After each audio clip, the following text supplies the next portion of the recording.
Welcome back to the transition track. Our next speaker is Brad Rhodes. Brad is the head of cybersecurity for Velo in Greenwood Village, Colorado. He has over 23 years of experience in the military, government, and private sectors. In the Colorado Army National Guard, he is known as Lieutenant Colonel Rhodes, a cyber warfare officer. In the last year, he presented on cyber incident response to over 1,000 emergency management personnel, helping to prepare the nation in advance of the 2020 elections coming soon. He's been known to drown a few Lego people to illustrate the practical reality of cyber effects. Presenting Pro Certs, degrees, boot camps, and low cost or free stuff is Brad. Thanks, B. I appreciate it. Good morning, everyone, from Command Post House, where I tend to spend most of my time here in COVID-19. I'm Brad Rhodes, and I'll be talking to you today about a lot of different things. I'm going to cover some pretty deep ground. To frame what you're going to see a little bit is you'll see some blue highlights throughout. Some of these are going to be my opinions on things. Really interesting topic areas. Have really appreciated talks by Gary and Jax, and I know James is coming up here a little later today, and many others. Great stuff. You're probably, if you're either watching this live or you are going to watch this in the recordings later, what you're going to find out is that there's a theme that's going on here, and most of us are going to say many of the same things. And what each of us has done has a different perspective on where we are in the world. You've seen stuff on pen testing, and getting into pen testing is an awesome thing to do, but there's a different way you go about it. You've heard Jax talk about CTI and how you get into that. There's a different way to do that. If you want to get into policy, like our previous speaker, it takes different aspects of what we're going to talk about today to get through different things and to get into the field. And there's different ways to do it, and there's different parts of the field and all sorts of things. And so we're going to talk about a lot of those. Hopefully your expletive here, or your insert the expletive here as a happy word, not a bad word, because this is tough, right? Getting into this business is not easy. Actually, I will tell you, getting into any business, whether it's cybersecurity or any field, especially if you're transitioning out of the military, retiring, et cetera, right? Getting into any field that you've not worked in before specifically, right, can be challenging, right? And so a lot of the things we're talking about today apply to many different fields. So here's what we're going to talk about. Any good briefing to military folks or veterans or stuff like that has an outline of things. Lots of things we're going to cover, but we're going to focus a lot on you and what you want to do, things that you find interesting, and how do you get to those things. So a little bit about me. As mentioned, I am the head of cybersecurity at Zavilo. We are a web content categorization company. We do lots of things, including moving into the cyber threat intelligence space from a feeds perspective, but we also do world-class web content categorization. A lot of fun and interesting work happening right there. I am a 17 Alpha cyber warfare officer in the Colorado Guard, and I am the OIC of Cyber Shield 21 and 22, which is one of the national level exercises for cyber defenders in the Guard. It's a lot of fun. And I do a lot of other things. I speak, obviously. I write stuff. I'm a professor for Regis University. I coach. I love my hashtag here. Hashtag too many pro certs. You'll probably, if you explore and look at my LinkedIn page, you'll see I do have way too many pro certs, because either I get bored or I like to do that continuous learning thing like many of the previous speakers have talked about. When I have time and I get called to be on podcasts, I jump on podcasts. Lots of fun things to do there. Lots of conversations to be had with all sorts of people. Here's the great thing about the field today in cybersecurity is that it spans the gamut. There is cybersecurity, InfoSec, IT, whatever you want to call the field, in every single industry vertical that is out there. You can find needs for cybersecurity in the hospitality industry. So I like to tell folks, hey, if you really like living in the mountains and skiing and stuff like that, I bet you can find a cybersecurity position up in Vail or Aspen or something like that. There's that kind of stuff going on up there. If you want to be in the DoD contracting space, there is clearly a need for that in the field. If you want to be in the government space, right? But there's also, the healthcare industry needs a lot of help as we've seen of late. Commercial space, ad tech folks need it. Mobile providers need it. There is so many opportunities right now that are going unfilled in cybersecurity. It's really quite unbelievable. There are so many jobs out there, right, at every level, every experience level, right, every experience level, every technology level, everything, right? And I agree, Alan, it can be very overwhelming, right? But the good news is no matter where you are in the country, where you live, anything like that, there are cybersecurity jobs that need to be filled. And these are jobs that you can probably get yourself into with a little bit of the stuff we're going to talk about this morning. So we're going to start off with, we'll get to that, Ron. If I don't answer that question, we'll talk about that. And that may be something I address at the end when it comes to the hiring piece.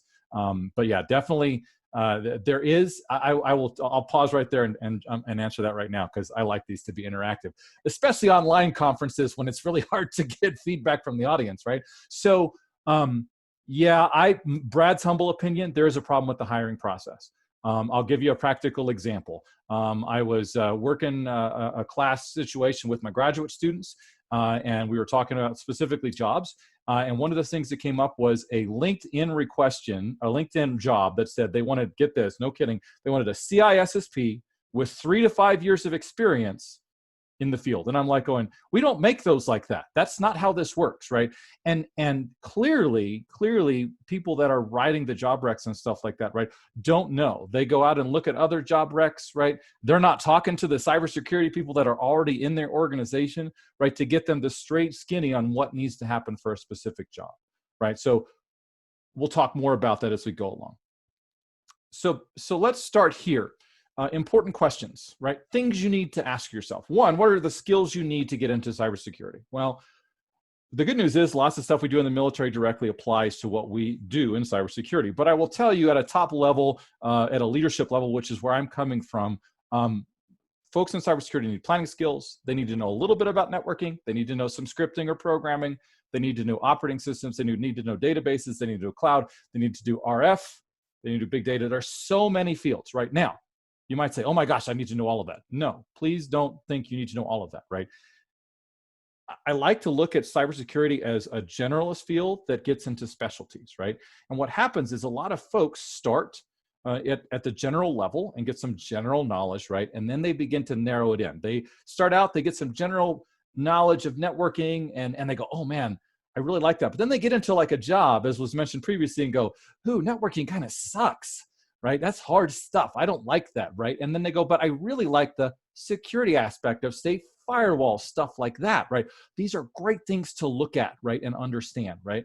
One of the things I mentioned there was RF, radio frequency, right? So much of what we do in cybersecurity is in the RF spectrum. And oh, by the way, 5G is about to blow up and it's going to become much more of a thing, right? So for those of you, any shout outs there, I'm an amateur radio operator, call sign KG4COS.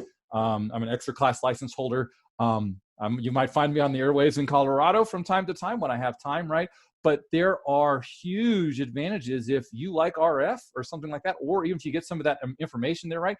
Those are things that are needed in this field, right? Because cybersecurity not only spans all of those skill areas, right? From both general to very narrow, right? But there are increasing technology adds to everything. Like pretty much every single IoT device has like an RF component, as an example. There's standards, right?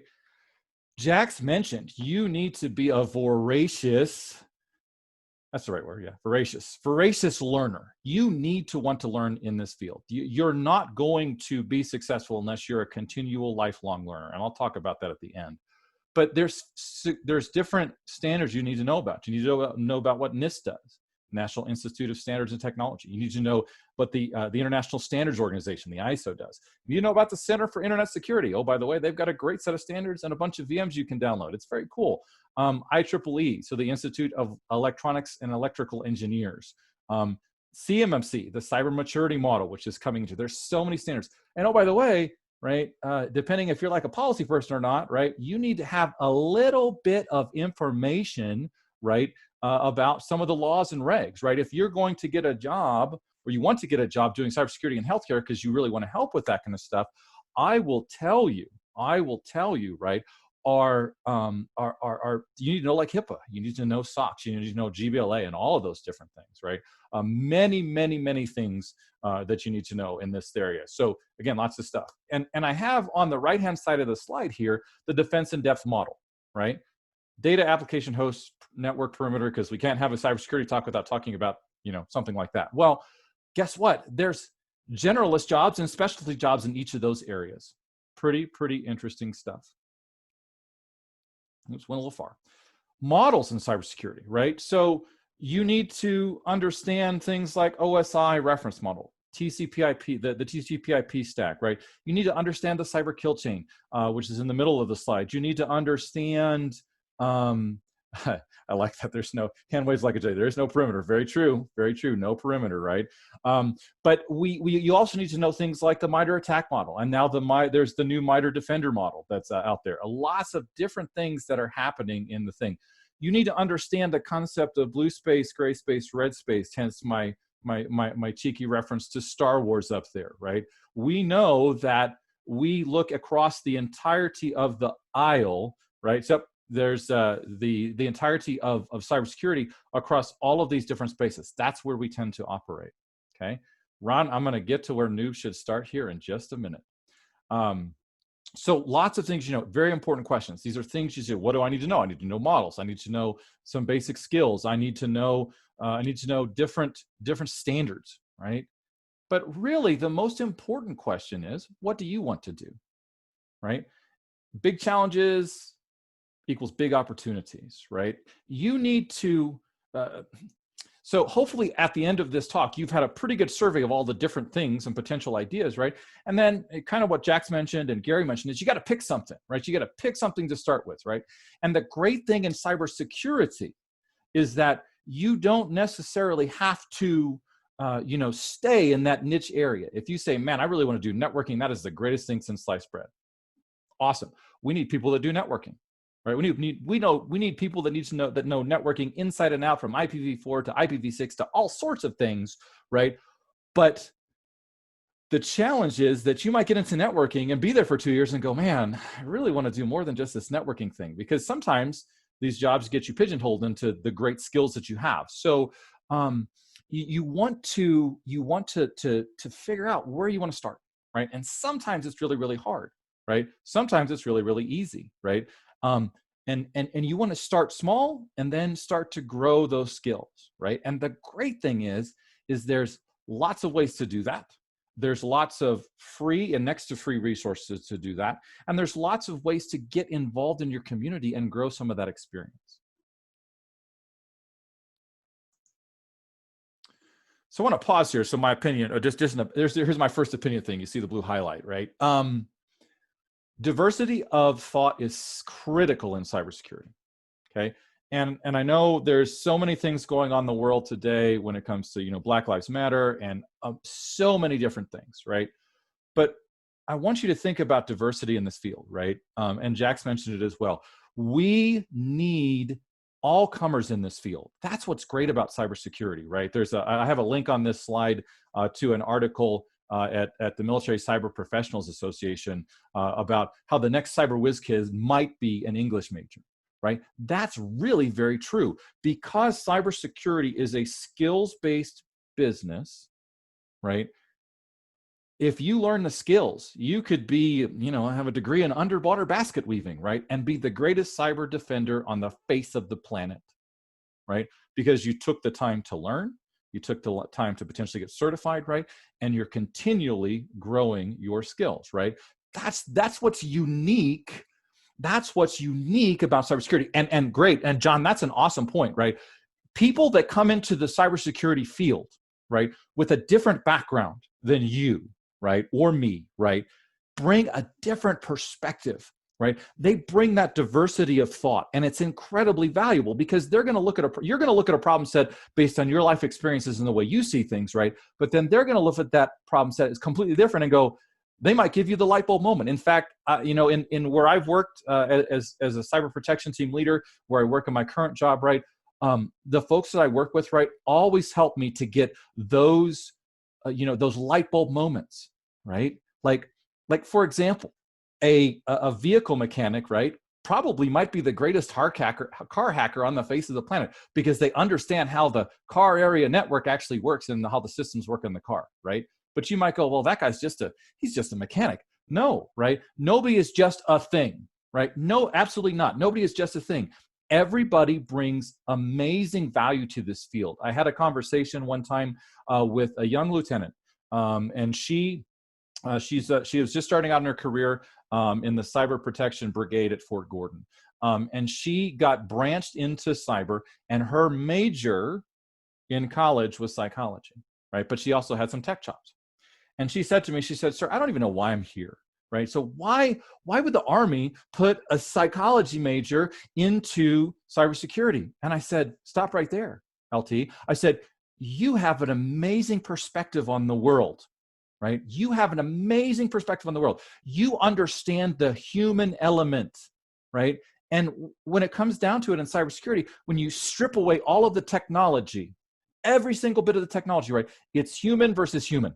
That's what it comes down to, right?" And I said, that's where you're valuable, right? Use that skill set that you have, right? And bring those concepts into the mix because it's needed, right? Because, you know, cybersecurity is a human business, it's a tech business, it's a psychology business, you name it. Cybersecurity is one of the most unique fields in that aspect. So diversity of thought is incredibly, incredibly important. So we're going to talk a little bit about cybersecurity skills, right? And so for those of us, we don't do this so well. I'm an Army guy, so we don't do this journeyman apprentice master thing in the Army so well. I know that the Navy does, and I think the Air Force does it as well. We're just not very good at it in the Army. So when you look at the cybersecurity fields from a top level down the funnel, right? You start off, there's generalized skills. Those are like your journeyman, right? That's where you're growing, learning, that kind of stuff, right? And then you get, and it's kind of a flip here, right? Where I've got that apprentice in the middle, right? Where journeyman, you're doing all sorts of different things, right? An apprentice is where you get sort of more focused, right? And you might have a mentor, right? You might be working on a Pro Certs, you might be doing stuff like that, or you might actually be working in a job that requires you to know more stuff than you would at that general level. Okay. And then the master is that specialized person, right? And that person is like, I have several people that I know that are absolute wizards that say, for example, malware reverse engineering, right? That is a super specialized skill. In fact, I consider them a master in that skill. My mouse is sensitive today. So let's look at some fields in cybersecurity. And there's more than this list. Don't think that this is the list of all lists. Ignore that, right? What I want to point out here is that in these fields, right, you have the opportunity to be on keyboard, and then I've got sort of the levels, right? And so you have leadership and policy, right? And sometimes I get to be on keyboard. Most of the time I don't, right? It kind of drives me up a wall, and I do that on my side projects when I do. But that, when you're in leadership and policy type stuff, right, that's kind of a master level sort of field, right? But as you start to walk down, if you're a hands-on keyboard person, you want to do nothing but sit on the keyboard and do amazing things, right? You want to look at the forensics field. You want to look at incident response. You want to look at pen testing. You want to look at malware reverse engineering, right? Those are things where people are literally on keyboard all the time doing cool stuff, right? And you'll note the different levels that I have here. It's like, for example, take that malware reverse engineer. You can start at that at the journeyman level, right? You can apprentice there, right? But then, like I said, I know some folks that are I consider them absolute master level when it comes to malware reverse engineering, okay? I mean, I know there's some people that are some absolute savants at that, and it's absolutely amazing, right?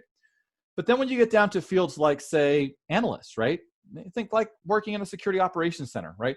You might be on keyboard, or you might not. And oh, by the way, SOCs, right, are an interesting place to work, right? Because they're I really see a security operations center as that cyber front line, right?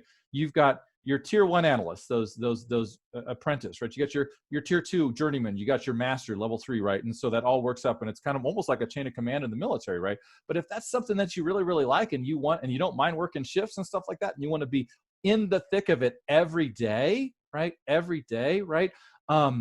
You know, it is an amazing thing to see, right? No, absolutely, and the NICE that's framework there, career pathways there, the NICE framework. So that's the NIST framework for cybersecurity education, right? Lots of different things that are in those areas there. That so many resources right now, and again, it seems overwhelming, but there's so many places to go and find information about how to do this, right?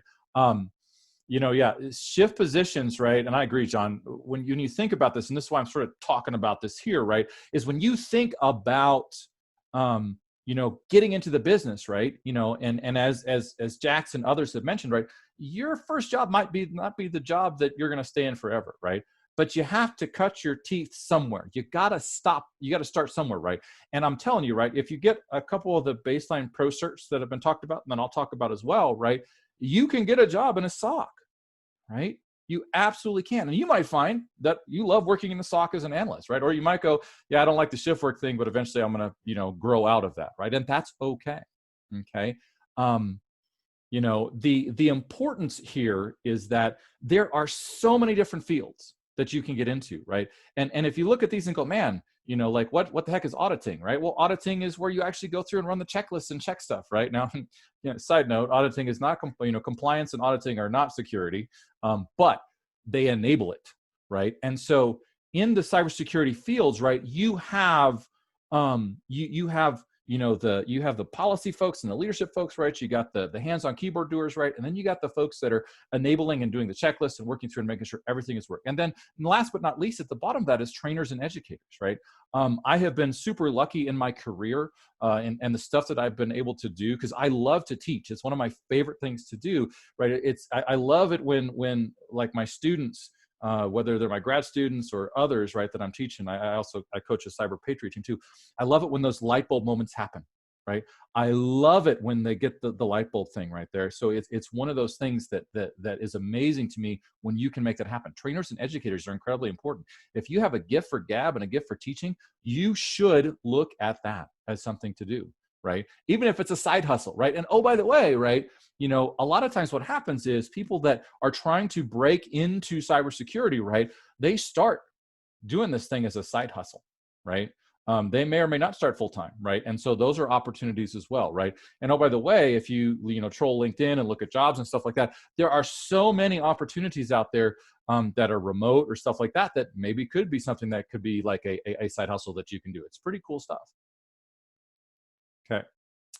So make sure I'm in my right spot. Yep, I didn't go too far. Okay, so let's talk about degrees. Okay. You know, truth in advertising, I'm an affiliate professor at Regis University. I teach at the graduate level. I think degrees are awesome and important. And of course that, you know, pays my teaching salary when I teach. But I'm going to tell you a couple things here, right? If you have a bachelor's degree, okay, Brad's humble opinion, don't run out and get a cybersecurity master's degree, right? If you're a transitioning veteran, right, and you've got your GI Bill and stuff like that, right? Think long and hard about going and doing that, right? And the reason I say that is recent experience tells me that people that jump right into a cybersecurity master's degree after a career field that doesn't necessarily tie or has no experience related to that, right, struggle. They're on the struggle bus, right? It's why I say, if you got a bachelor's, right, get a professional certification or two, right? I'm going to show you some resources and ways to do some of that here in a minute, but get a certification or two, okay? Don't jump right into the master's degree thing, okay? If you already have a master's degree, right, get a professional certification or two, right? Invest your time there, right? Because those tend to be skills-based. So we're going to talk more about Pro Certs in a second. Those tend to be skills-based, right? But you definitely want to think about that and consider that, okay? If you don't have a degree, okay, same thing. You might sense a theme here, right? Get a professional certification or two, right?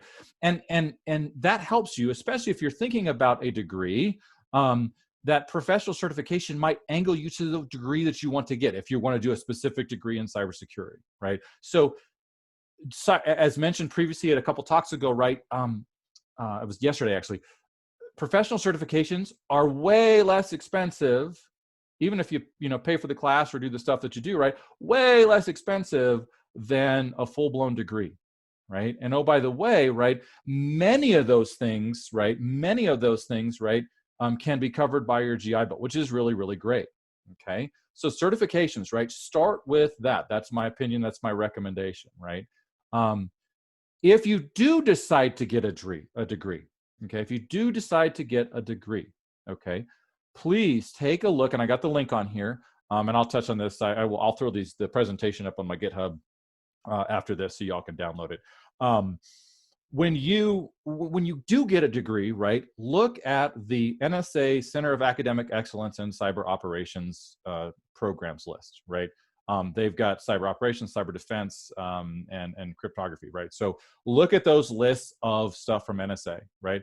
Those are programs that have been certified by NSA as a good program, okay, right? Please don't go out and get a degree from some fly-by-night place, okay, right? Oh, by the way, make sure your degree program is regionally certified, right? The ones that are recognized, right, are ones that are regionally certified, okay? So bottom line from the slide, whether you have a degree or not, right, look at professional certifications, right? And we'll talk about the basics of those here in just a second, okay? Boot camps. This came up yesterday, and I had to sit on my hands because I was going to talk about it anyways. There's really two kinds of boot camps that I have seen. One, short, so 1 to 2 weeks, and sometimes those are broken up into chunks, right?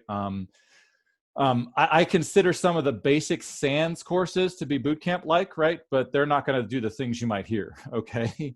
Then you have the longer boot camps, and there's, for example, I live in the Denver area. There's a number of places from universities, not Regis, where I work, but others that do boot camps. And so let me tell you a little bit about that, right? Be wary of boot camps. Okay, I have my comment down there. Beware Romulans bearing gifts. Yep, I'm a Star Trek fan. You might not see it, but I got a big picture of the Starship Enterprise behind me on my wall. But boot camps are hard, right? Because you want to, get through a bunch of stuff and get that amazing job, okay? But they're going to say, oh, you're going to, I really don't like the tagline, become a cybersecurity professional in just 24 weeks. Folks, I'm here to tell you, it doesn't work like that, right?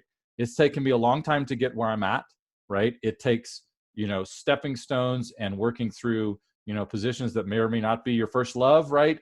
That you need to work through to get to the next thing, to the next thing, to the next thing, okay? So you really, really want to pay attention to what those things are. Guaranteed job placement, maybe, maybe not. Money back guarantee. Well, that's always good, but also kind of scary, right? But I will tell you that I've seen a number of universities that say, hey, and these are legitimate universities, folks, okay? These are not fly-by-night organizations, right? I'm talking about legitimate universities that say, hey, come to University X and do our cybersecurity bootcamp and get your cybersecurity job. Get into the field of tomorrow, right? Okay. Those cybersecurity bootcamps are not run by the universities, okay? They are contracted out to third parties, okay? And depending on the quality of the third party, and I'm not saying any of them are good, I'm not saying any of them are bad, I'm telling you that it's a roll of the dice, right? You may or may not get what you pay for with a cybersecurity bootcamp, okay? Professional certifications. Man, there's so many of those darn things, and I get bored and I do professional certifications, okay? You can see all these organizations out there. All of these organizations are amazing, right? I hold professional certifications from almost every single one of them up here, okay? Each one of them provides, each one of these provides a different level and a different set of information. Each one of these organizations does great stuff, right? They offer, continued training. They offer the opportunity to network, right? So getting a professional certification is so much more than just the piece of paper that you have, right? Getting a professional certification, right, means that you're a member. For example, CISSP, ISC2, right? ISC squared, right? You become a member of ISC squared when you get your professional certification. Guess what?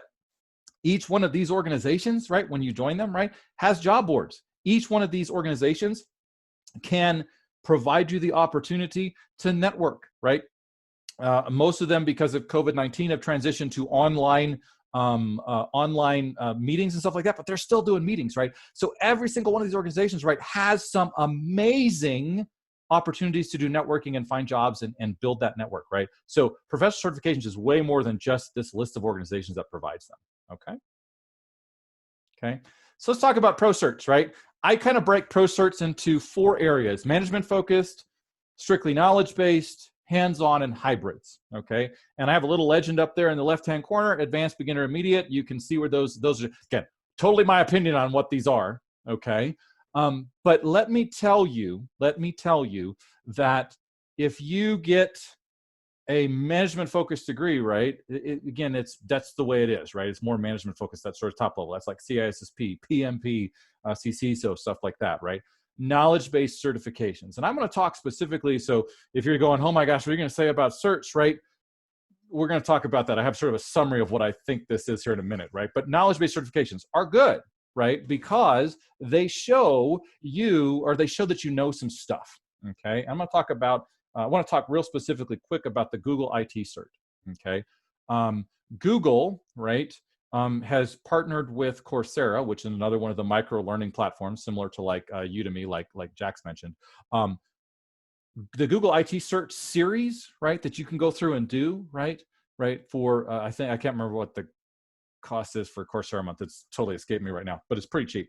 That certification, right, was written and staged on Coursera by Google, right? It's a great cert. If you know nothing, right, and you don't even know where to start, right, start with that one, right, because it's practically free, okay?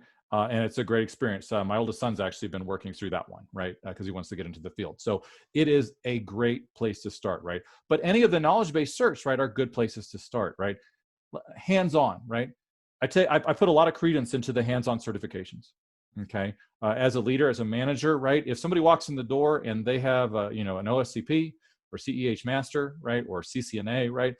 I know that they have really, they know their stuff, right? Because when you sit down, like for example, Red Hat, and do that test, right? Guess what? Red Hat has no knowledge-based questions. It's all practical, right? And so that tells me that that demonstrates and proves more of your skills when you do that kind of a certification. And then there's the hybrids, right? The JIAC certifications from SANS. Well, okay, they're separate, right? SANS does the teaching, JIAC is their certifying arm. JIAC certifications, right, are amazing, and they span the gamut from basic to intermediate to for beginner, you know, advanced, intermediate, right? Amazing, amazing stuff, right? But they always have a knowledge portion and a hands-on portion. And oh, by the way, there's like, you know, 6 books of stuff you got to know, right? And it's amazing, right? So that's it.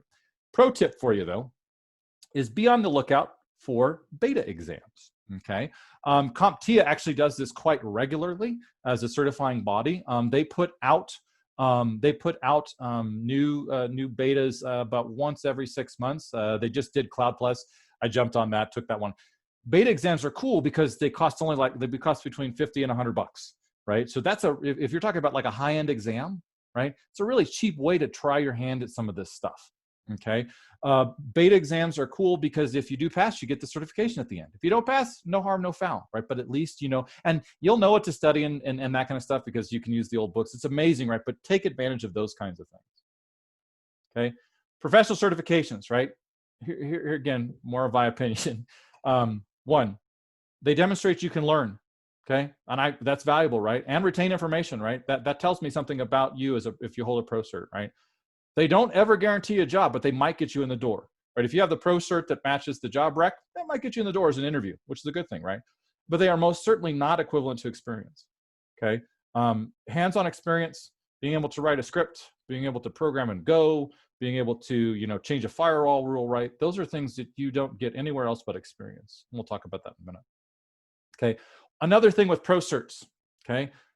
Once you get them, it's not like, you know, your high school diploma, right? Or your college degree or whatever, right? You don't just get to say, dang, I got that. I was amazing. I am the CISSP, right? It doesn't work like that, right? You have to maintain those. because the Pro Certs expect you, and if you have, like me, Pro Certs from multiple organizations, it kind of sucks on my part because I have to maintain all of those and submit, continuing professional education units for those. There's money involved, right? So keep that in mind. If you go get a spate of Pro Certs, right, guess what, right? You are going to have to, maintain that, right? Ron, good question. Yeah, I think that some basic scripting and coding is a skill you should have in cybersecurity, but I've got a reference for that at the end here, so hold on. Oh, free training. In fact, it's right here. So lots of free training out there, okay? This is a list of free training that's available to you right now. Ron, I would recommend Python. So you have, so if you click, when you go and download this presentation and go to these links, right? Splunk has free training for vets. Palo Alto has free training for vets. Cisco via, and this was mentioned before, via Syracuse and the IVMF has free training for vets, okay? PMP Pro Learn, right? That's an organization I found when I was out at Fort Meade last year. They provide a 30-day access to PMP, right? Free for veterans and military folks, right? Amazing stuff, right? FedVTE, right? Is another one. Anybody that's a veteran or in the military, right, has access to FedVTE. And so a lot of the Pro Certs that I talked about on the previous slides, right, guess what? Those Pro Certs, right, are all part of that training thing. And oh, by the way, if you're a veteran or a veteran or in the military, right, you also get access to some of the online libraries, right? So good stuff, right? So two questions in the chat real quick. One, language to learn. So Ron, that's look at Python 0 to Hero. The link to the YouTube links on this slide. That'll get you started. Gary, is there such thing as an entry-level cybersecurity person? I would say it depends on the organization, right? Organizations really, it really depends, right? There are some true positions that are entry-level, okay? Think like say a desktop security manager, right, that comes around and makes sure patches are done and stuff like that. Hopefully that stuff's automated, but in many organizations you'd be surprised, right? So there are definitely some entry-level positions, right? But even then, those entry-level positions has some expectations on things like that. So yeah, we'll get to home labs in a second. We can talk about that too. Low-cost training. How do you do low-cost training? Cybrary, Coursera, Udemy, IT Pro TV. They have a discount for veterans. Buy a book and self-study. Here's my current reading set because I need to do more malware stuff. Yes, absolutely, Frank. Set up a home lab, right? You can download, VirtualBox. You can download, you can download VirtualBox. You can download VMware's a workstation, right? There's lots of things you can download for free and open source type stuff to build your own home lab, right? Definitely something you should do. Oh, by the way, right, if you're not experienced in like how to set up virtual machines and stuff like that, it's something you probably should learn, right? Pretty straightforward, lots of great stuff on YouTube on how to do that, right? And then of course I say my favorite thing to tell people, if you want to start getting to plug in with things, buy a Raspberry Pi, right? You can get a kit on Amazon for, depending on the sale, 60, 70 bucks. It's got everything you need, right? This is the maker kits and doing some of that stuff, if you've never done any of it before, is a great way to get started and jump in. Okay, experience, right? We see a lot of those job requisitions that say, hey, I want you to have experience, right? How do you get experience, right? One, volunteer, right? Cyber Patriot, I'm a Cyber Patriot mentor. I work with the team at my kids' high school. They've done pretty well the last couple of years. It was pretty awesome, right? Volunteer there, right? Even if you don't know anything, right? You can come in, right? And learn some of the material and help to mentor those kids, right? The CCDCs, the Collegiate Cyber Defense Competitions, both nationally and regionally, right, are always looking for people to come and be players, be they policy level players, technical players, Op4 red teamers, whatever, right? It's a great opportunity, right? Professional organization, local chapters. Even if you're not a certification holder, you can join these local chapters and network and start to grow that, right? In fact, many of those local chapters, when you join them, they've got like study groups and stuff like that. Pretty amazing stuff, right? National and regional and local tabletop exercises, right? You would be surprised. This is sort of a growing area that we're seeing out there to get some of that experience, right? Where people go, hey, we need some players for a cyber tabletop. Well, guess what? Look for those opportunities in your area and volunteer and go do those, right? Other ways to get experience, capture the flag events, right? I got some of my favorites up there. Hack the Box, Over the Wire. SANS Holiday Hack is coming back up. Ed Scotus and the guys out at SANS Counterhack do an amazing job every year. And oh, by the way, you can go back and do all the past challenges from like 2011. right? So if you want to learn some stuff, get some experience, try some of your hand stuff, that's a good way to do it. Networking. LinkedIn, please be OPSEC savvy. Professional organizations we talked about already. Meetups. If you're not aware of the Meetups platform, check it out. There's usually something going on in your neck of the woods, probably in an area of cybersecurity that you're interested in. Most of the meetups, because of COVID-19, are online right now, but they're really, really cool stuff, right? For job fairs, right? Whether they're virtual or in person, make sure you got a resume handy, right? Eventually, when we get back to meeting in person, have business cards, right? I can't tell you how many places I've gone where people go, hey, do you have a card, right? It's still a thing. We think in this digital world that, business cards have gone out the window. They really haven't, right? They're still a thing. And make a fancy business card, right? Pretty cool stuff. And I've got my 10-minute warning from Miss B. So, and find and follow blogs, right? Find and follow like Jax's Beans and Bytes blog, right? Find YouTube channels like Computer Files, a great place if you want to learn all about computers and crypto and stuff like that, right? Computer Files is a great place. There are so many great places to find information today that are free or effectively free. Okay, so let me tell you the real secrets. Okay, one, right? As a veteran, you have amazingly, or transitioning military member, you have amazing and valuable skills already. Okay, as mentioned in previous talks, right? You walk in the door knowing how to do stuff, right? You would be surprised how many organizations don't know how to plan their way out of a wet paper sack, right? And that's the truth, right? And you bring that kind of experience in. You know how to get stuff done, okay? You need to be a lifelong learner. Jax and Gary and many people mention this, right? You need to go, man, I am curious about that. I'm going to dig it. I have a growing list of stuff that I have to read, right, and try to get to and understand and learn. Like I'm currently in the throes of Docker and Kubernetes because that's an interesting thing. And, we use those kinds of technologies in my job. And as the head of cybersecurity, I need to know how to defend them, right? You need to know how to research, right? And it's learn some Google Foo. Google Foo's amazing, right? But learn how to do good research, right? That is one of those things that in many cases, right, depending on where you start in this field, right, you are going to, true, John. You have to know how to research, right? You have to know how to find information because sometimes you're going to be sitting there at your desk when you're in your amazing cybersecurity job and you're going to go, man, I have no idea how to do that. Well, guess what? It's on you to figure it out, right? You got to have some writing chops. Jax mentioned this, and I will tell you the same, right? Cybersecurity folks, IT folks, programmers, coders, yada, yada. We all suck. I'll tell you, the first to tell you, I suck at documentation, right? We have got to be better as a community about writing. So get some of those writing chops, right? And last, right, you're needed in cybersecurity, right?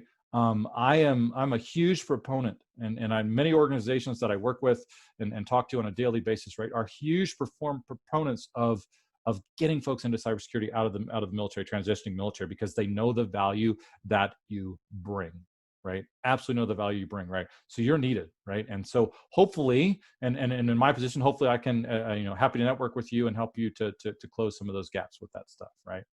So in summary, okay, Pro Certs, degrees, boot camps, low cost free stuff, getting into cybersecurity can be hopefully one of those things down there, but hopefully it's one of the best career choices that you will ever make, right? It is an exciting time to be in this field. It is going to be the wild, wild west for a long time, right? I need more sheriffs and cowpokes, and this is my little Colorado coming out in me, and cowboys and cowgirls and everything like that to ride into the gap and help to defend our assets, right? You really, you're needed. I need you in the field right now. There's many organizations that need you in the field, and you can get there by doing some of the things that we talked about today. Okay. You can follow me on Twitter. I'm kind of boring on Twitter. I'm doing more on LinkedIn these days, but sometimes I find really interesting stuff. You can find me on LinkedIn. Yeah, I'm going to store the presentation on GitHub, or you can hit me up an email, and those, the QR codes there will take you there. So, and finally, a big thanks to VetSecCon for this opportunity. I love talking about this stuff. I really, truly need more of you in the field, and I hope you got something out of this. And it's been an absolute pleasure to talk to each of you today. Okay. So I'm at the point where I can take questions. So I've tried to answer stuff along the way, but what haven't I covered? What haven't I covered for you? So we had a question. Does a clearance help? Yes. If you want to get into the government spaces, if you want to get into if you want to get into the government space, you want to get into government contracting spaces, right? Having a clearance definitely helps, for sure, Chris. That is something that, you know, if you have it, you should maintain it if you can, right? Because there's a need for that, right? And oh, by the way, the cleared space jobs, right, are continuing to grow. We definitely have a need for that in the field.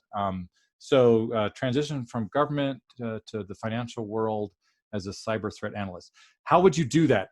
So one, you're already, if you get a couple of Pro Certs, right, you're in a good spot, right? Because folks folks that have experience in the financial world, right? There's whole teams. Like I know there's, like, for example, jobs in Colorado and Denver and Bank of America and places like that, looking specifically for folks that understand the fintech world and can do some of the cybersecurity stuff, right?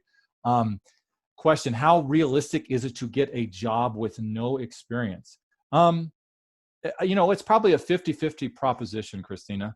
You know, sometimes, right? And again, and that's why I highlighted earlier, right? Is look at fields outside of straight cybersecurity, right? So, you know, for example, one of the big players in Denver is Optiv. We got FireEye, stuff like that, right?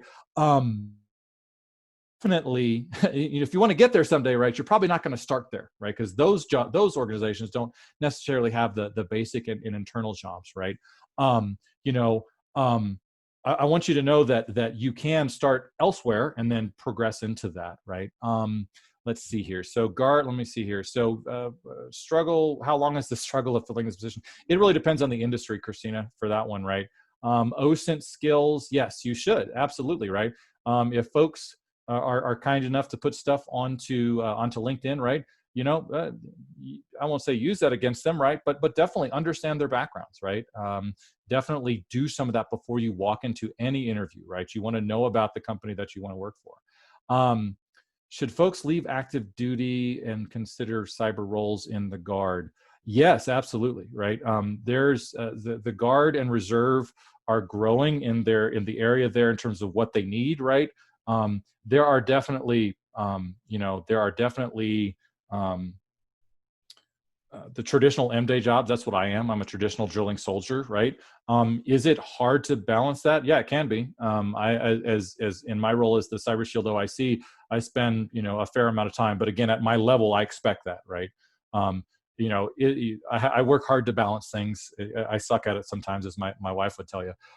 But I will tell you that it's really rewarding, right? For a couple of reasons. One, if you're in the Guard and Reserve, you know those Pro Certs that we talked about, right?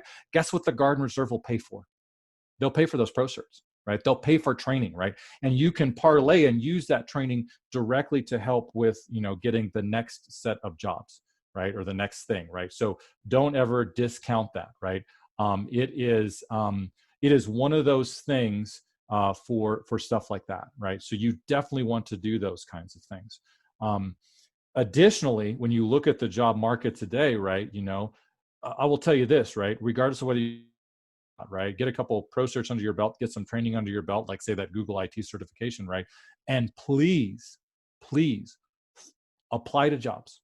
Okay, regardless of whether you get the job or not, apply, right? For a couple of reasons. One, you'll get the experience of applying, right? And two, right, you will actually learn, if you get to an interview, right, you'll learn what people are asking for and what they're looking for, right? That's the real thing, right? And even if you don't necessarily have the skill set for a specific job, right, you know, as was mentioned in the previous presentation, tell a good story, right? I may not have everything you need, right? And don't be afraid to say, I don't know, but I'm willing to learn. I'm willing to get certified, right? But, you know, be willing to know yourself. Things that I do really, really well. I'm a good planner, right? I can organize stuff, right? So many times cybersecurity folks, right, we're all very scatterbrained, right? And we need that kind of help. Okay. Yeah, related, Gary asked the question, do you think veterans are naturally drawn into cybersecurity when entering tech? You know, I think they are, because it kind of fits the mold that we have in the military. Be very, and I was actually going to try to get to that question. I really do think so, because we're defenders at heart, right? When you join the military, right, you want to grow and learn, and you want to defend this country. Well, guess what? We're in the middle of and if you don't believe it, I hope you do, right? We are literally in the middle of a cyber security shooting match, low-level conflict with nation-state actors, terrorists, cyber criminals, the whole 9 yards. It's happening today. It's happening across the country. It's happening in government. It's happening in private sector. It's happening all over the place, right? And we need people that have that defender mindset. That's the military veteran, right? To come into this field and start to and change some of these things so that people see the importance and the value of that. So good question. Thanks, Gary.